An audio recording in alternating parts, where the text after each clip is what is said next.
Hi, everyone. This is Binod Shankar here, the Real Finance Mentor, and continuing this Real Talk YouTube series, where I invite someone I know and I like to talk about three things he or she learned after joining the workplace that he or she wished they had known before joining work.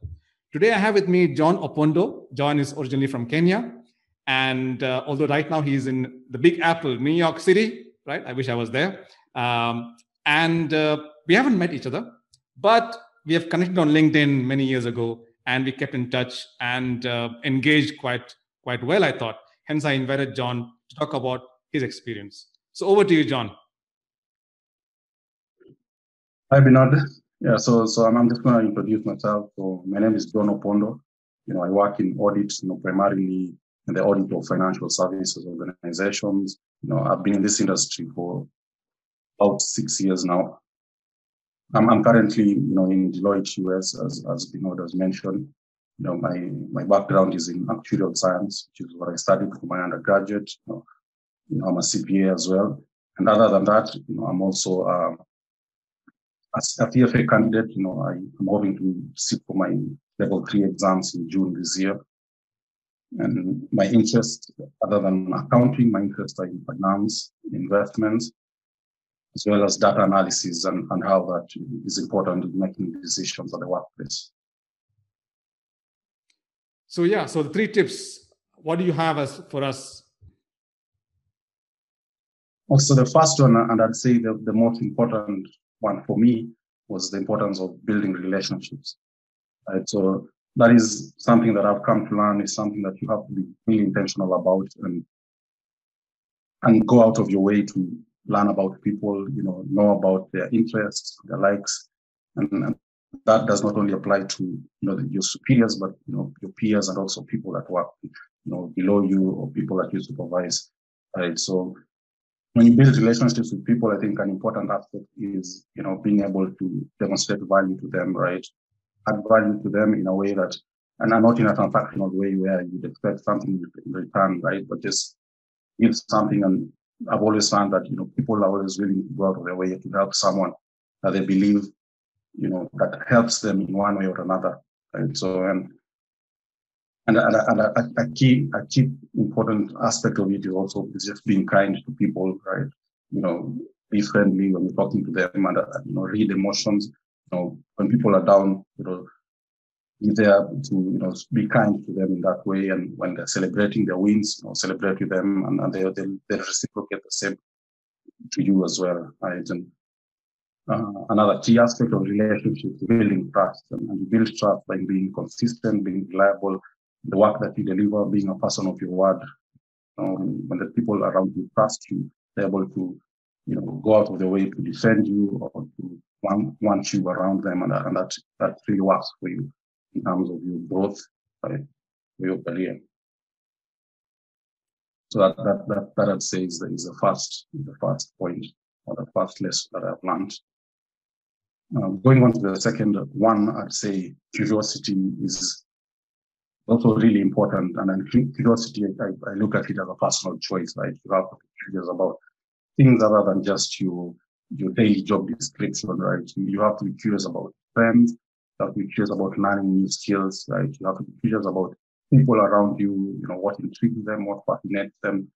And one lesson that I learned from a friend of mine, right, in a post he once said that the most important things that he did early in his career was the time that he spent from 5 to 9 during his 9 to 5 career.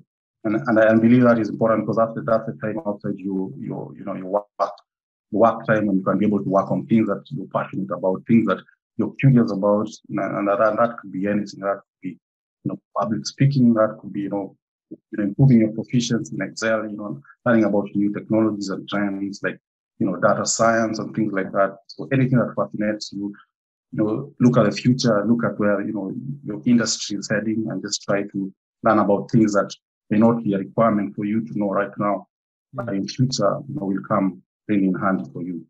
So I'd say curiosity is really key in improving your value proposition, not only to yourself but to your employer, the people around you, when you're curious and you learn about things, when you speak, people will see a different perspective because they see that you have an insight that is not common to everyone else. So that's something that you have to spend time on and work on consistently and over time, and it will definitely pay off. The third item I think about is being able to speak up, right, and being able to speak up about wants, right, your objectives, your career objectives. Speak up to your bosses, speak up to people around you, tell them what you want, right, where you want to see yourself, right.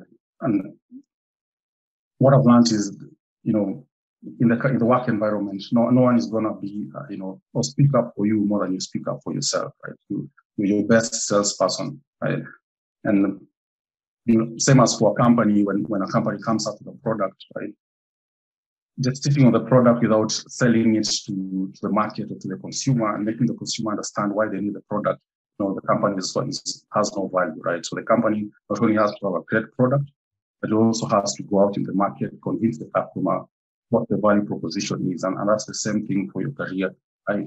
Demonstrate your skills, demonstrate your knowledge, right? So that you have something that your team needs, or your employer needs, or your future employer needs, right? And when you speak up, when you've done your research on a topic, right, it's usually very clear and people are able to see that, this is someone who's interested in this topic, this is someone who's researched on this topic, right? And so that's something that I'd say is also really, really important for you. And that's how you grow. And you may want to be, to change the role, but when you don't tell your manager that you want this new role, there's no way, someone is gonna come to you and tell you, here's a new role for you. You have to, speak up and say, this is what I want, and demonstrate your value, right? When you demonstrate your value and when you add value to your employer and to your team, they'll go out of their way to, ensure to get what you want, right? And that has worked with me in my career over the years, right? Being able to get this opportunity to move from Kenya to the US was because I spoke up, right? Not necessarily because I was the best, but because I spoke up and I went out of my way to seek that opportunity. Yeah, that's what I'd say is the third lesson. So the first one, build relationships. The second one, work on your curiosity about new things, about people, about skills. And the third one I'd say is always speak up for yourself, right? Sell yourself as a marketer, right? And demonstrate your value. Absolutely. Thanks, John. In fact, I can say that you're living proof of what you just spoke about, because we build relationships. You build relationships over LinkedIn, which is why we are talking now, right? And the reason why you're in New York City right now is because you grabbed an opportunity, you spoke up, you asked for this position, and that's why you are there. So I think you actually walk the talk, as they say, right? You walk the talk. Yes. So thank you once again. I think it's about 9 a.m. in New York right now. So thank you once again for making the time, and all the best in your career. And one day, maybe you'll come to Dubai or I'll come to Nairobi. One of those things will happen. Yes. Looking forward to meet you one day. Thank you very much. Thank you so much for listening. I really hope you found it insightful and inspirational. If you did enjoy this episode, please drop us a review and spread the word. And be sure to check out more exclusive content on therealfinancementor.com and my LinkedIn profile, which is Binod Shankar CFA. Let's keep in touch. Just add your name to the mailing list on therealfinancementor.com and we'll tell you about new episodes, plus book reviews, upcoming events, and blogs. Till the next time, onwards and upwards.